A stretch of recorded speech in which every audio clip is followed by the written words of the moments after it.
మహబూబాబాద్ జిల్లా డోనకల్ నియోజకవర్గంలో బీఆర్ఎస్ పార్టీ అభ్యర్థి డిఎస్ రెడ్డినాయక్ గెలుపు ఖాయమని అన్నారు Dornakal municipality vice chairman Keshav Kotlingam. ఈ సందర్భంగా ఆయన మాట్లాడుతూ బీఆర్ఎస్ పార్టీ నుండి కాంగ్రెస్ పార్టీకి వెళ్లినా ఏం కాదని, రేపు డోనకల్ నియోజకవర్గంలో డిఎస్ రెడ్డినాయక్ గెలుపు ఖాయమని ఎవరు ఆపలేరని అన్నారు. డోనకల్ కు డిగ్రీ కాలేజ్ ఇస్తామని హామీ ఇచ్చారు, లేకపోతే మరోసారి ఓటు అడగడానికి రానని అన్నారు. గత 6 సార్లు ఎమ్మెల్యేగా గెలిచిండు, ఇప్పుడు చివరిసారిగా పోటీ చేస్తున్నాడు.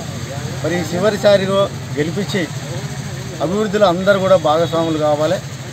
రెడ్డినాయక్ గారు పక్కా లోకల్ వ్యక్తి. రెడ్డినాయక్ గారి దగ్గరికి పోవాలంటే, ఉగ్గంపల్లి పోవాలంటే ఇక్కడ 50-100 రూపాయలు ఖర్చుతో పోవచ్చు. అదే పొరపాటున మరి రామచంద్ర నాయకు సూర్యాపేట ఉంటాడు, ఎక్కడ ఉంటాడో దొరకదు. కనీసం ఒక సామాన్యుడు పోవాలంటే 1000 నుంచి 1500 ఖర్చు అయ్యే ఆస్కారం ఉంటుంది. అందుబాటులో కూడా ఉండకపోవచ్చు. ఎప్పుడు కార్యకర్తలకు కూడా అందుబాటులో కూడా ఉండకపోయే వ్యక్తి. కాబట్టి రెడ్డినాయక్ గారికి చివరి ఎన్నికలు ఈ డోనకల్ నియోజకవర్గం కానుకగా ఇచ్చి మంచి మెజార్టీతో గెలిపించి అభివృద్ధి చేసుకున్నానికి మీరందరూ కూడా, ప్రజలందరూ కూడా సహకరించి మంచి భారీ మెజార్టీతో గెలిపించాలని కూడా ఈ సందర్భంగా మీకు తెలియజేస్తున్నాను. రేపు 30 తారీఖు జరగబోయే ఎన్నికలలో మా రెడ్డినాయక్ బీఆర్ఎస్ అభ్యర్థి భారీ మెజార్టీతో గెలవబోతున్నారు.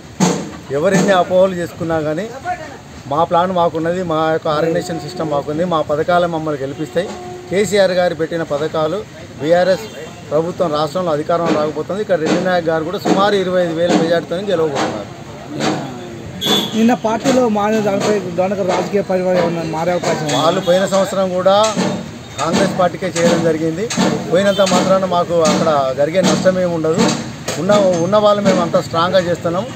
మెజార్టీ మండలంలో కూడా మేము 4-5 మెజార్టీ ఇవ్వబోతున్నామని చెప్పేసి కూడా ఈ సందర్భంగా మీకు తెలియజేస్తున్నాను.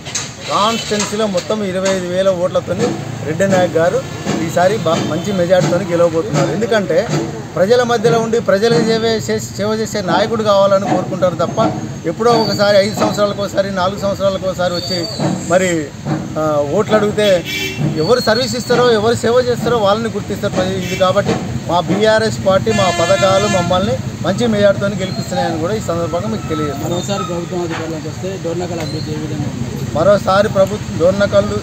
మరోసారి బీఆర్ఎస్ పార్టీ అధికారంలోకి వస్తే డోర్నకల్ అభివృద్ధిని ఇంకా తీర్చిదిద్దుదాం. ఈసారి కూడా మేము అడిగేది ఏంటంటే డోర్నకల్లో మంచి మెజార్టీగా తీసుకొచ్చి మా లీడర్షిప్ను బలపరచండి, మమ్మల్ని స్ట్రాంగ్ లీడర్గా ఎదిగేటట్టుగా చేయండి అని చెప్పేసి మేము ఈ విధంగా ప్రచారం చేస్తున్నాం. ఎట్టి పరిస్థితులలో సార్ గెలుస్తాడు, అభివృద్ధిలో కూడా ఏమాత్రం వెనుకంజ ఈ సందర్భంగా స్థానిక నాయకుల వల్ల చాలామంది, కొంతమంది గ్రామంలో ప్రజలు కానీ సొంత పార్టీ వాళ్ళు అసహనం గురవుతున్నారు. దానిపై మీ స్పందన ఏంటన్నా? ఇప్పుడు నాకు ప్రియారిటీ ఇవ్వట్లేదు, నేను లీడర్షిప్ చేయలేదని కొంతమంది అసహనానికి గురవుతారు. మరి పోయే వాళ్ళు పోతూనే ఉంటారు. కానీ లాస్ట్ ఇయర్ కంటే ఇంకా ఈసారి ఇంకా మంచిగా ఉన్నది. పోయినసారి ఇప్పుడు పోయిన వాళ్ళంతా కూడా మాకు పోయినసారి కూడా వాళ్ళు అవతల పార్టీకే చేసిండ్రు. కాబట్టి వాళ్ళతో మాకేం ఇబ్బంది లేదు. ఇప్పటికి ఆల్రెడీ మా ప్రచారం 4-5 సార్లు ఓటర్ దగ్గరికి పోవడం జరిగింది. ఆల్రెడీ ప్రజలు డిసైడ్ అయి ఉన్నారు. ఎవరెన్ని చెప్పినా బీఆర్ఎస్ ప్రభుత్వం ఇక్కడ రెడ్డినాయక్ గారు భారీ మెజార్టీతో గెలుస్తున్నాడు. బీఆర్ఎస్ పార్టీ అధికారంలోకి రాబోతుంది. కాబట్టి అభివృద్ధి ఫలాలే మమ్మల్ని గెలిపిస్తున్నాయి. చక్కని స్కీములు ఉన్నాయి. మళ్ళీ రైతు బంధు కూడా ఇప్పుడు వేస్తున్నాము మేము. రేపటి నుంచి రైతు బంధు మన మంగళవారం నుంచి స్టార్ట్ చేయడం జరుగుతుంది. అనేక మంచి స్కీములు ఉన్నాయి. సౌభాగ్య లక్ష్మి లాంటివి కానీ, 5 లక్షలు 92 లక్షల మందికి ఇన్సూరెన్స్ కానీ, ఇట్లా సన్న బియ్యం కానీ, ఇట్లా ఇక గతంలో మేము పెట్టిన పథకాలు ఎన్నో కూడా భారీ మెజార్టీతో రెడ్డినాయక్ గారిని గెలిపిస్తున్నాం.